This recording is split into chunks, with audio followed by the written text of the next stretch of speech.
Sports with Josh Moser. Hi, everybody. Well, the Rockies in rare form this weekend, looking for the sweep against the Padres, and they've also managed to rattle off back-to-back wins on a Sunday after dropping 18 straight.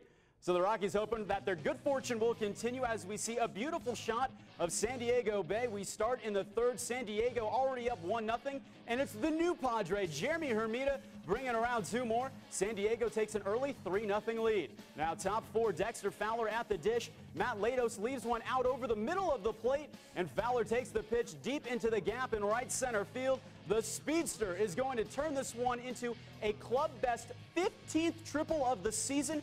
However, he comes up a little gimpy, turning his right ankle while rounding second base. He would stay in the game and would score on the very next play. So two batters later, it's Seth Smith putting one back up the middle. Troy Tulowitzki hustles around. Now a 3-2 contest. So to the eighth, same score, Matt Lindstrom on to pitch.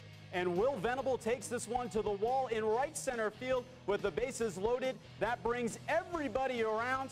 And all Jim Tracy can do is watch the Rockies go on to lose 7-2 as the Padres snap their 8-game losing streak. Meantime, Colorado 3-6 on their road trip out west. So here's a look at what's ahead for Colorado. The Rockies return home to Coors Field tomorrow to host a 3-game set against the division-leading Diamondbacks. Colorado is 4-12 on the year against Arizona. Then the Rocky Mountain Pinstripers will take Thursday off before welcoming in Cincinnati for another 3-game set Friday, Saturday, and Sunday. The Reds currently sit 3 games behind 500 at 68-71 on the year. They are also in the middle of the pack in the NL Central, 15 games behind division-leading Milwaukee.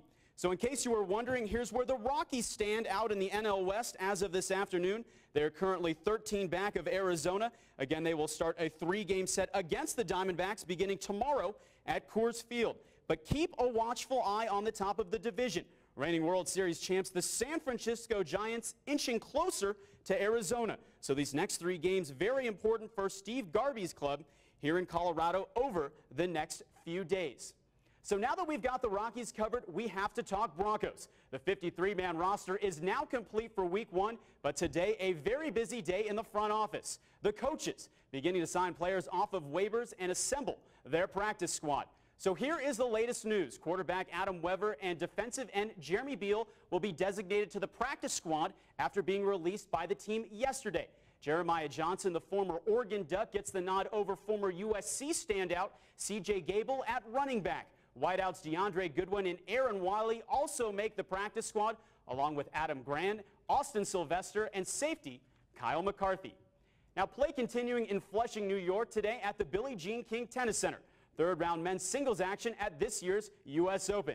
We start on center court with Julian Benneteau shaking hands with his opponent, American Andy Roddick, before the match. But look at this. Roddick is in Benneteau's seat, so a very funny start, but let's show you the dramatic finish. This is match point in the third set tiebreak, and it's Roddick going to see the strong cross-court backhand. Benneteau can't return the volley.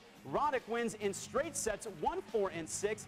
He advances to the quarterfinals.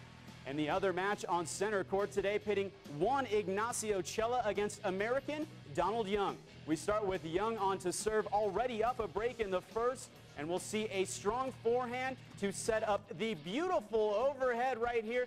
Nicely done. Young goes on to win the set 7-5. So Young would also win the second set, this time 6-4. Now on to serve for the match in the third. Chela is going to send it wide down the line. Young wins 5-4 and 3 to advance to his first quarterfinal ever at the U.S. Open. So let's set up tomorrow for you. Novak Djokovic will take the court in quarterfinal action, but it was this guy stealing his thunder after the world's #1 third-round win. So to keep the winning mojo going, Djokovic donned his own I Love New York shirt and joined the man in a post-celebratory dance. Djokovic will take on Alexander Dolgopolov in fourth-round play beginning tomorrow at 11 a.m.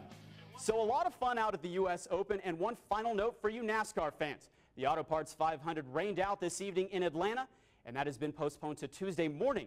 You can catch all of the action on the track on ESPN beginning at 11 a.m. on Tuesday. So that's your look at sports for this hour. We'll be right back.